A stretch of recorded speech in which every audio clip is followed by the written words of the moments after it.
It's a very exciting day, especially for me. I've been in the VCR for a long, long time. I would like to remind you, if you're in the house, to use technology responsibly, okay? So we've had a couple of incidents this term where people got interrupted because people had forgotten to turn off the buzzer on their phone. Gabriela, tu teléfono. Okay, so we want to make sure that if you are using technology, you have it set on silent. And I also want to encourage you to leave aside the concerns about the outside world for the next 30 minutes and give the floor to this very talented young man.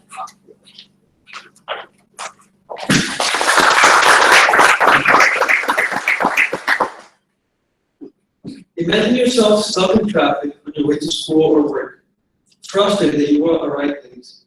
You look up and, to your surprise, find that there's a highway above you where other cars are zooming by at high speeds. How would you feel? Well, what if I told you that the same thing happens with the internet? Hi, my name is Juan Ferrua, and this term I research the challenges to ensure fair connections to internet content. My senior oral defense is titled Access Issues, Defending the Neutrality of the Network. The internet plays an increasingly important role in our world and in our lives. There are more and more uses for it every day, and more people use it to access information or connect to others. And how do we gain access to it? We pay an internet service provider, such as Orange or Cloud. Here we have internet service providers from North America.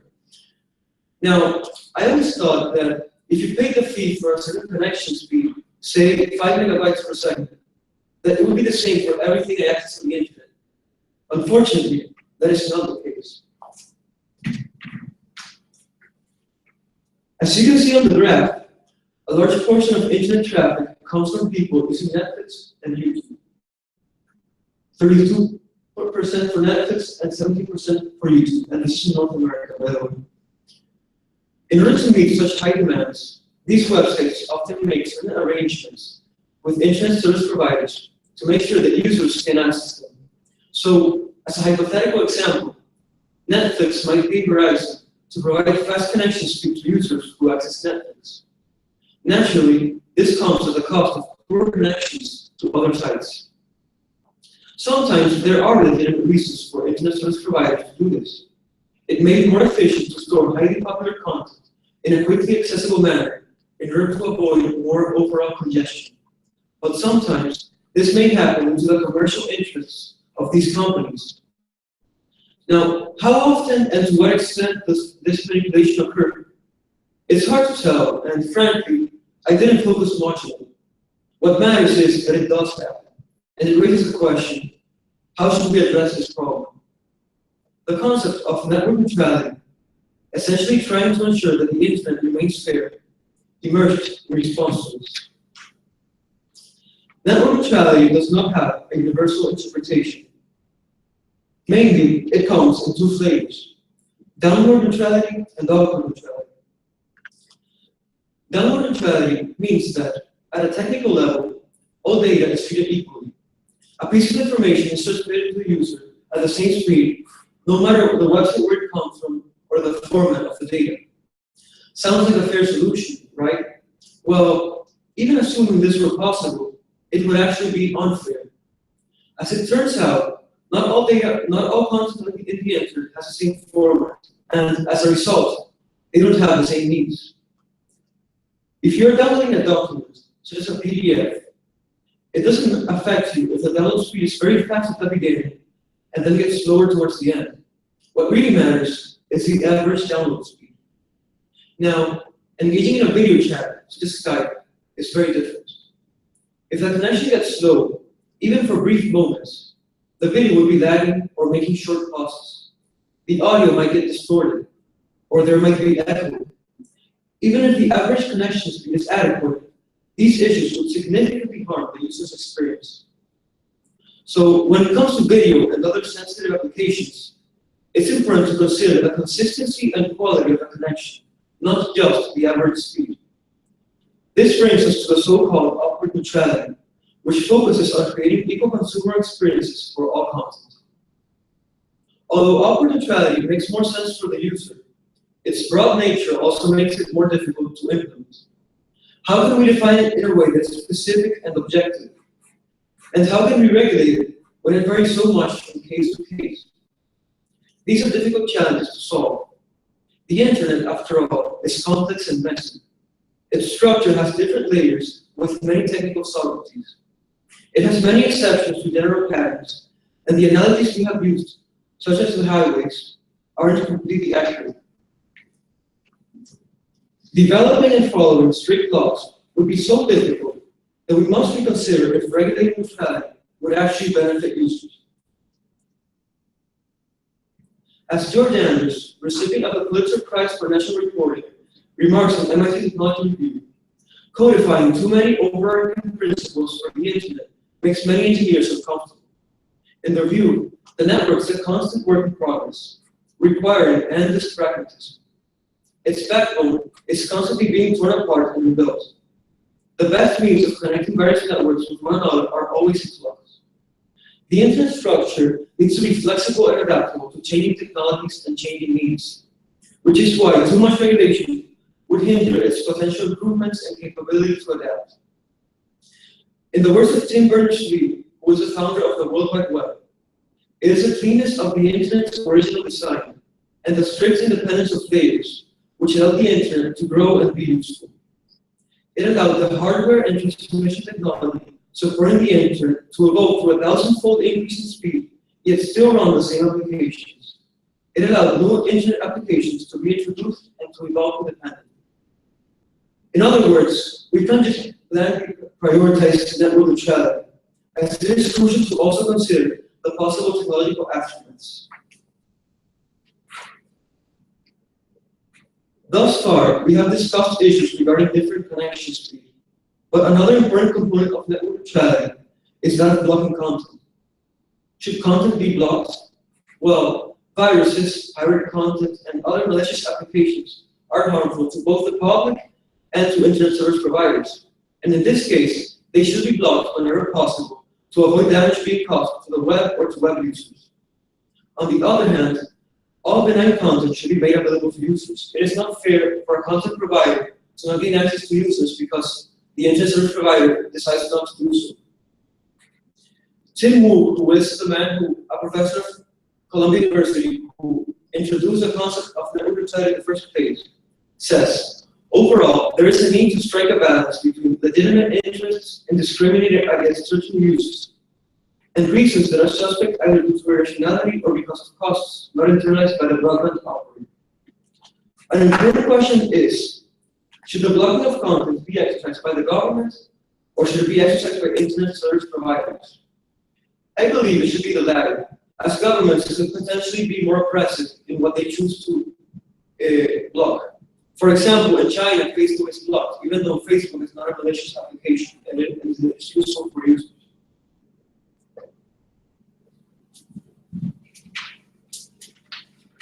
Network neutrality affects internet users, but equally importantly, it also affects content creators and content providers.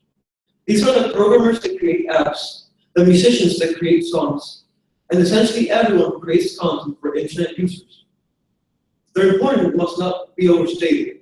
They are the ones who create the essence of the internet, which is the content we access on a daily basis. In the words of Tim Wu again, network effects are prevalent. The decision by users to subscribe to internet access depends on which content providers are online. And similarly, the decision of a content provider to invest in the creation of new content and application depends on the number of users that can be reached. It is essential that content providers have access to all users so that they have the necessary motivation to create content that benefits society as a whole. It would not be fair for content providers to require the content creators to have to pay in order to gain access to users, as that would unmotivate them from creating content. This ban on fees may be interpreted as a policy that provides a subsidy to content creation and provision. For a number of reasons, this subsidy appears to have been one of the forces generating the enormous wave of innovation in services and information in the last few years, as well as funding new forms of creative activity. The internet has been a great medium by which humans create useful content for others, and it would be a great mistake limit this by making fees necessary.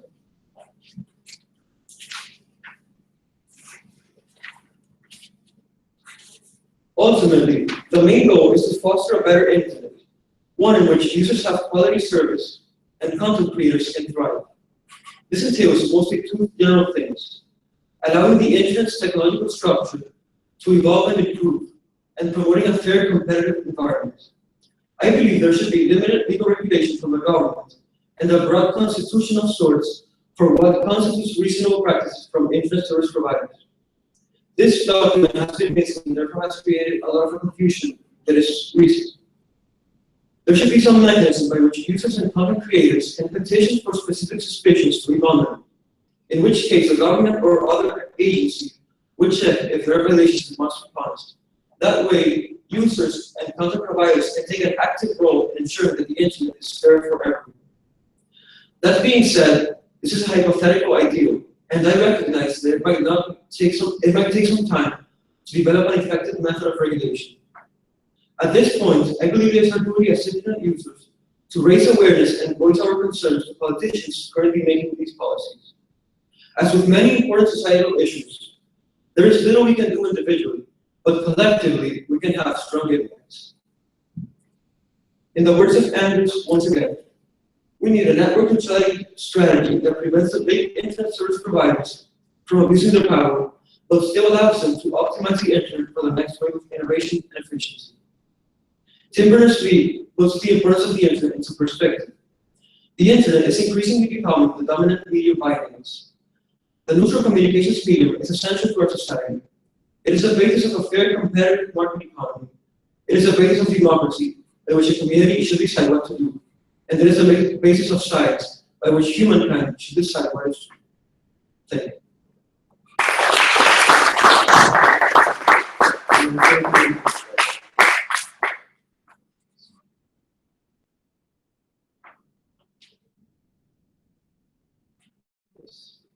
On the issue of content blocking,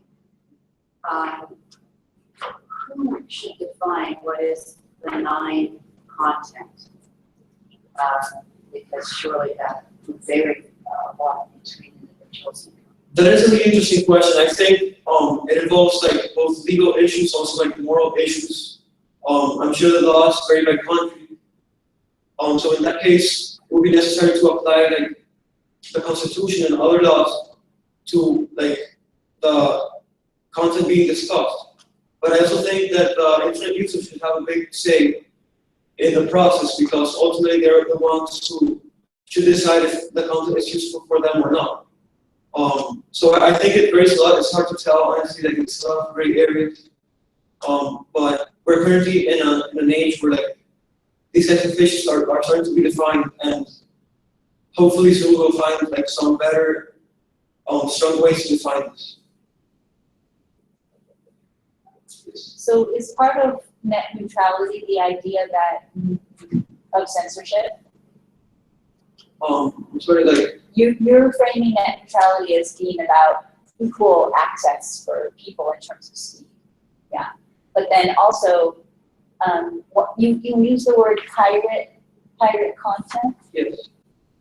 And I was unclear on how that's dangerous to the net itself, because you were framing it as something that's dangerous to the internet itself. Can you talk about Well, sometimes people who use pirated content, they use like incredible amounts of like data downloads. So like if you have many gigabytes of downloading illegal content, that's going to like overload the web, and it's going to affect like the traffic in general. I didn't look up statistics for like the amount of traffic that is due to illegal activity, but I suspect that it is a significant amount, and if we could limit that as much as possible, it would allow for more of the internet to be used for like useful purposes. Okay. Can you give me some examples of illegal content?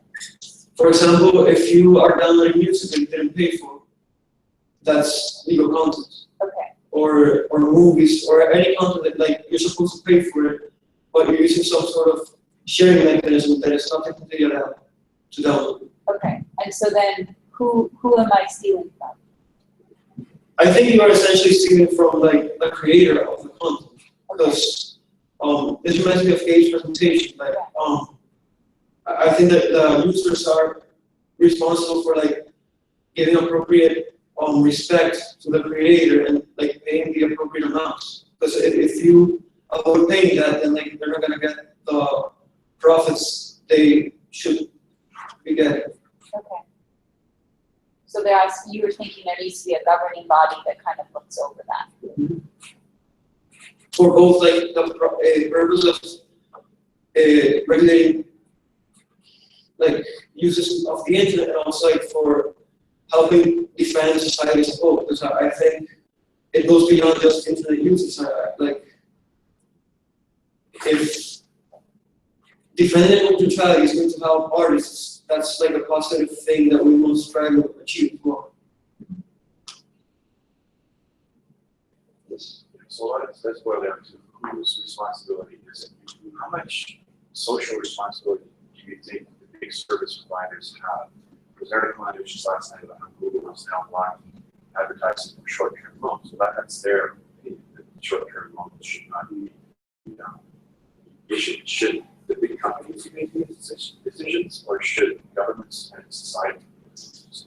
I think ideally in society, but I also think that's impractical. I think in reality it's going to be shaped mostly by government and big companies, which is kind of disappointing because in government there's also the issue of corruption, and with companies they have like the private interests. I think it is a responsibility of like the guilt is from the government and the private companies, but this is a problem that recurs not just in the neutrality, but in basically every field. Like it's just the way things work, unfortunately. But I still think that it's the guilt of the companies and government. But people should try to make their best case of trying to prevent this. So to go back to the question about neutrality, if I am the government or I'm a company and I'm deciding what should and shouldn't be on the internet, the issue of censorship, like, oh, I don't like this video. I think that, like, ideally the representatives in government, like in the law-making bodies, they would have like first a good technical knowledge of what's going on. Like that's actually a big problem. That it's hard to explain the internet to someone who doesn't have a technical background. And also, I think it's necessary for them to like seek input from the community, which maybe is not always the case. To develop guidelines. And then would that fall under the umbrella of network neutrality? Are we trying to create a place where we say it's absolutely free space? People can put on it what they want, use it to move what information they want, or are we going to develop guidelines that say like, no, you can't say that on the internet? I would say there's guidelines in the sense that what you put doesn't have to be positive, but it shouldn't be negative.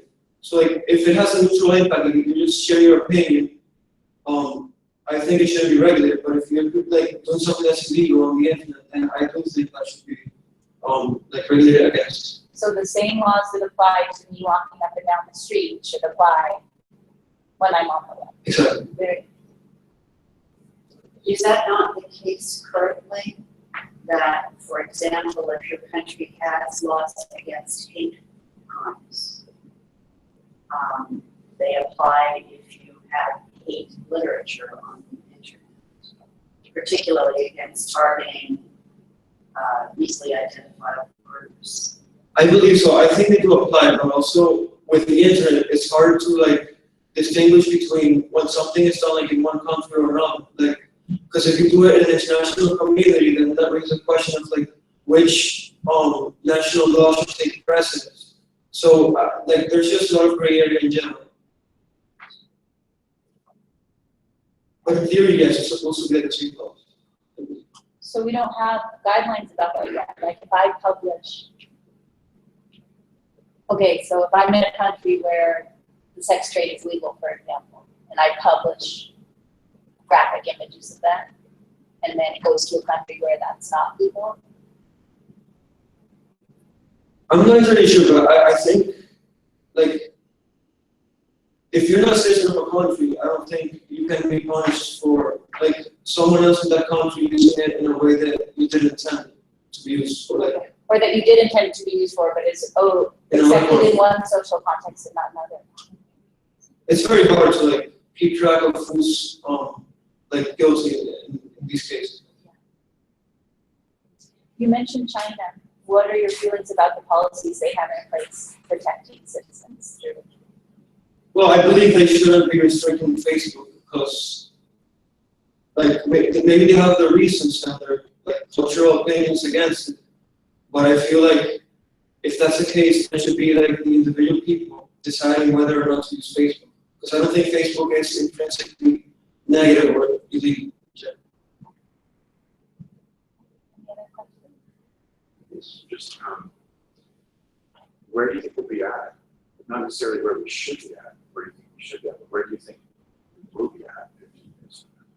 15 years. Well, frankly, I honestly can't really tell. I wouldn't be surprised if we're still like in the process of deciding like how things should be done by that point. But hopefully, we will have established like more like previous cases that can help guide us into like how to manage future situations. Also, I think there's a problem that 15 years from now is going to be like new technologies that maybe we can demand right now. So there's maybe like previous things are starting to get figured out, but then there are new issues starting to arise.